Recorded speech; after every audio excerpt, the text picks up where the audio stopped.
Elshinta News and Talk.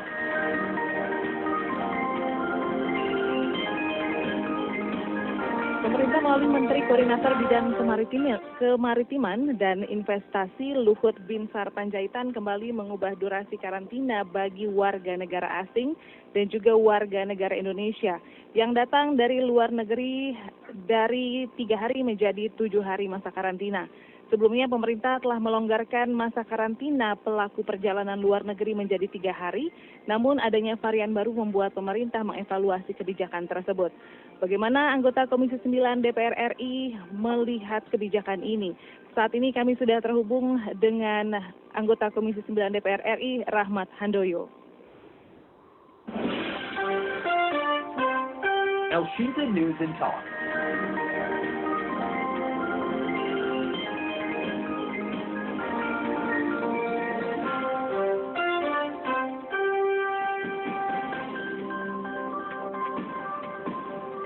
Pendengar, Anda dapat berpartisipasi dengan mengirimkan komentar Anda melalui telepon 0215869.000 atau WhatsApp pesan singkat di 0811806543.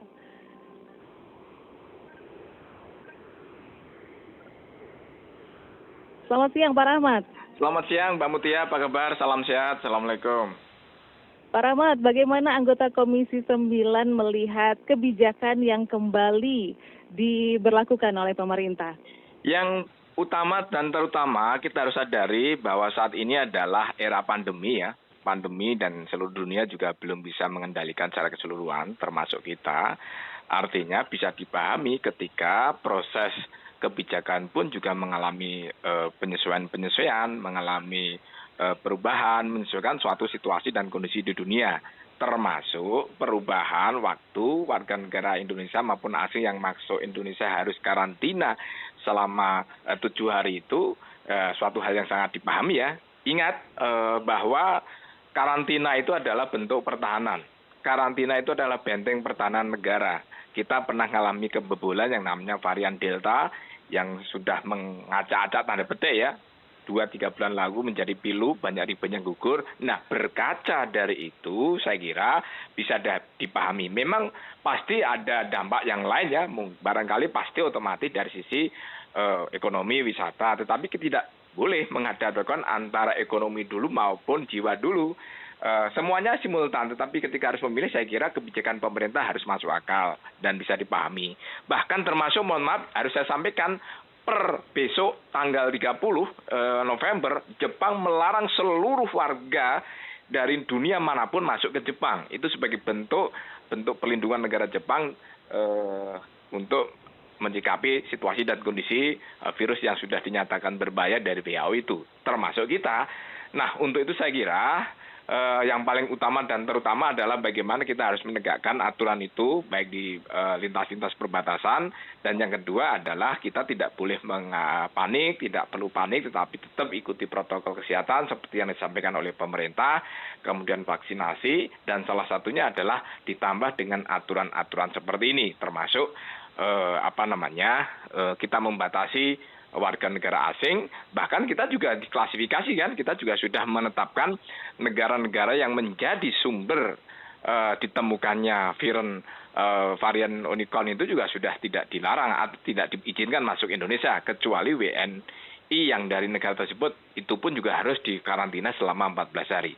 Artinya apa, Mbak Mutia? Bahwa apa yang dilakukan pemerintah dalam rangka menyesuaikan kebijakan itu sebagai bentuk perlindungan terhadap warga negara dari kemungkinan potensi tertularnya varian Omicron. Gitu, Mbak Mutia. Halo?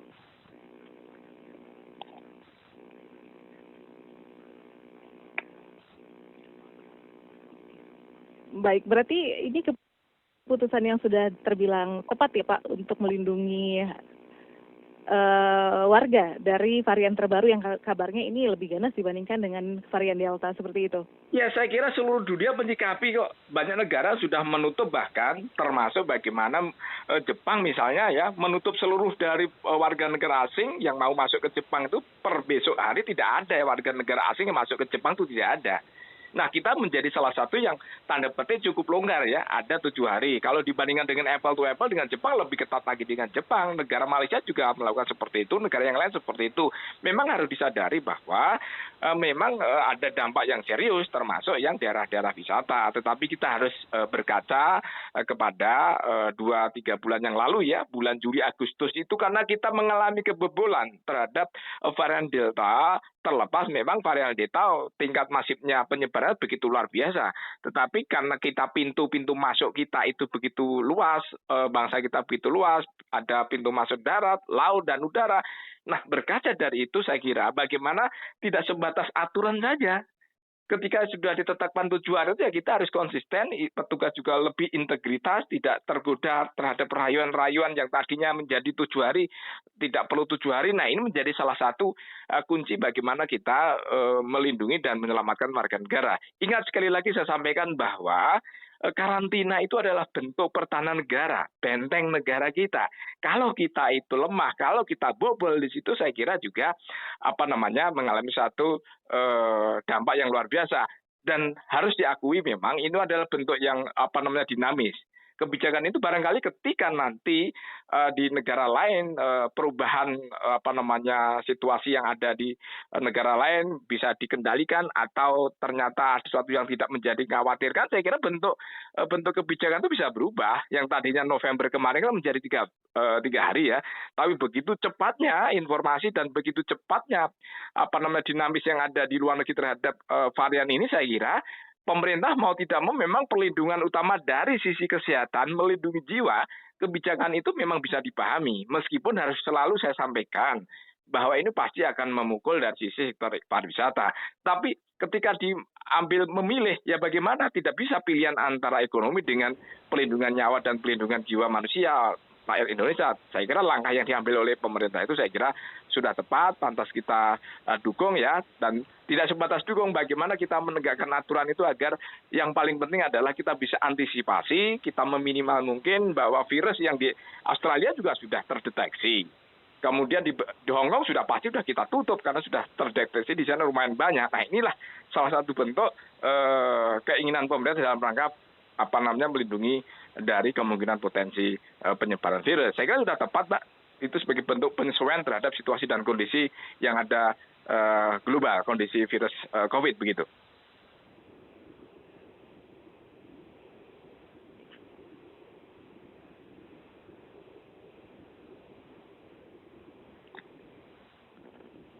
Langkah apa Pak yang harusnya dilakukan oleh pemerintah selain melakukan masa karantina? Bentuk perlindungan apa yang harus dilakukan pemerintah terhadap masyarakat sehingga terhindar dari varian baru ini? Yang paling penting adalah kita sampaikan bahwa kita tidak perlu panik, tidak perlu merasa ketakutan terhadap varian Omicron ini ya. Perlu kita sampaikan bahwa pada dasarnya karakteristik virus itu kan bermutasi ya. Baik bermutasi itu ada 2 kemungkinan ya, bermutasi lebih bahaya, bisa lebih tidak bahaya lagi atau tidak mematikan. Bahkan base-nya bisa dari luar negeri, bisa juga dari Indonesia. Mutasi lokal ini, dan lokal pun bisa berbahaya, bisa tidak berbahaya. Nah, menyikapi itu saya kira apapun variannya, saya kira yang perlu kita lakukan adalah 2 hal ya, berbasis basis risiko maupun basis ilmiah. Berbasis risiko saya kira apa yang memungkinkan kemungkinan potensi tertular kita hindari. Dengan cara apa ya? Kita dengan cara protokol kesehatan, wajib 3M, kemudian dari sisi pemerintah dimasifkan itu namanya 3T, tracing, testing, dan treatment. Kalau 2 hal itu bisa kita lakukan dengan baik, saya kira kita bisa cukup mengandalkan ketika ada terjadi satu kasus bisa kita elaborasi. Nah, demikian halnya juga aturan-aturan yang disampaikan oleh pemerintah saya kira sudah tepat ya, bentuk kolaborasi kebijakan, aturan, termasuk melarang daerah asal, negara yang asal dilarang Indonesia, dan kita harus juga yang berbasis ilmiah, Mbak, bahwa fakta menunjukkan berbasis ilmiah itu bagaimana kita menyukseskan vaksinasi. Karena vaksinasi secara nyata, secara keilmuan, berbagai pendapat menyampaikan bahwa fakta juga menyampaikan bahwa sudah cukup efektif. Apapun variannya, terbukti bahwa vaksin itu yang dari berbagai perusahaan sudah cukup efektif meningkatkan imunitas kita, mampu melawan serangan dari virus itu sendiri. Saya kira berbasiskan resiko, berbasiskan ilmiah dengan menggelurakan, menyampaikan terhadap vaksin dengan yang kita tingkatkan agar tercapai 70-80%. Saya kira kita menjadi kekuatan senjata kita untuk melawan COVID-19. Termasuk yang terakhir, yang kekinian barangkali adalah ketika nanti ancaman gelombang ketiga itu, COVID-19 yang bulan Nataru, bulan akhir bulan ini sampai nanti awal tahun, saya kira perlu kita gelurakan bahwa kita gelurakan kampanye, kita antisipasi dengan tidak mudik, itu menjadi salah satu antisipasi terhadap kemungkinan ledakan COVID-19. Nah, khusus yang varian yang berbahaya yang disampaikan oleh WHO, saya kira apa yang disampaikan oleh pemerintah tepat ya, itu dengan bentuk karantina, pelarangan masuk Indonesia dan ditambah dengan yang berbasis risiko dengan berbasis penguatan membumikan program vaksinasi. Begitu Mbak Mutia.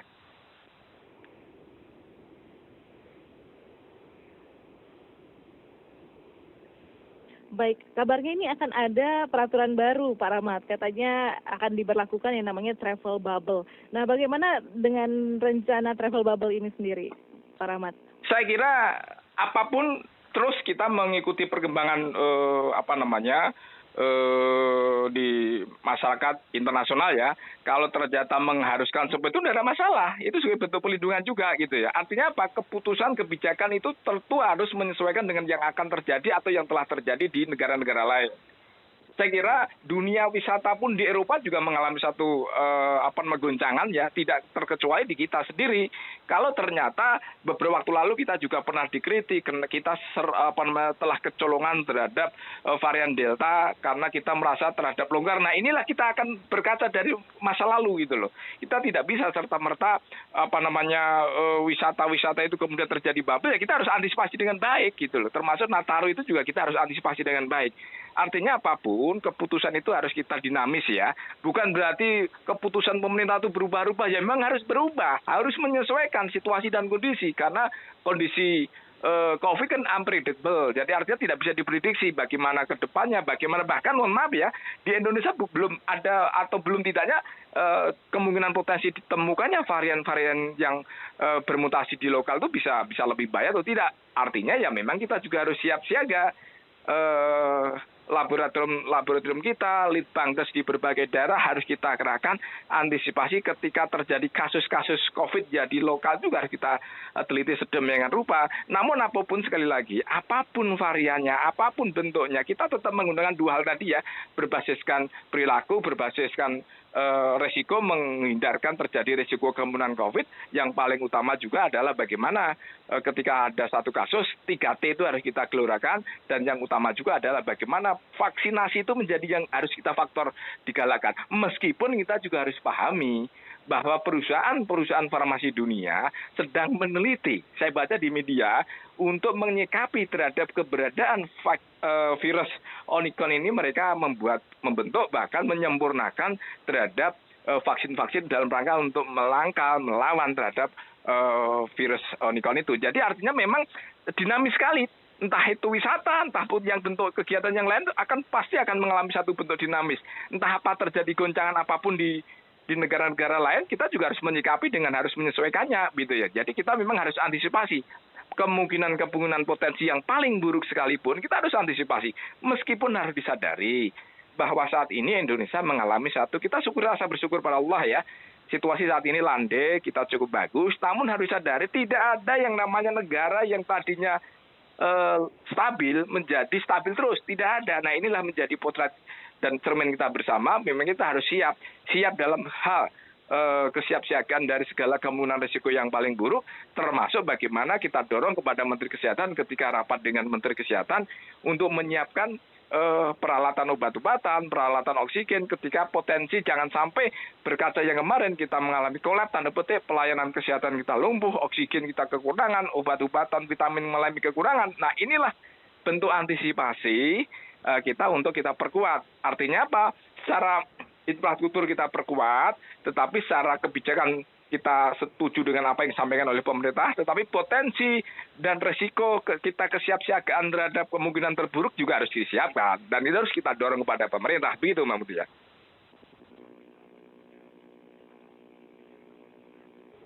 Baik, terima kasih Pak Rahmat atas waktunya siang ini bersama Elsinta ya Pak ya. Baik, Mbak Mutia, salam sehat selalu.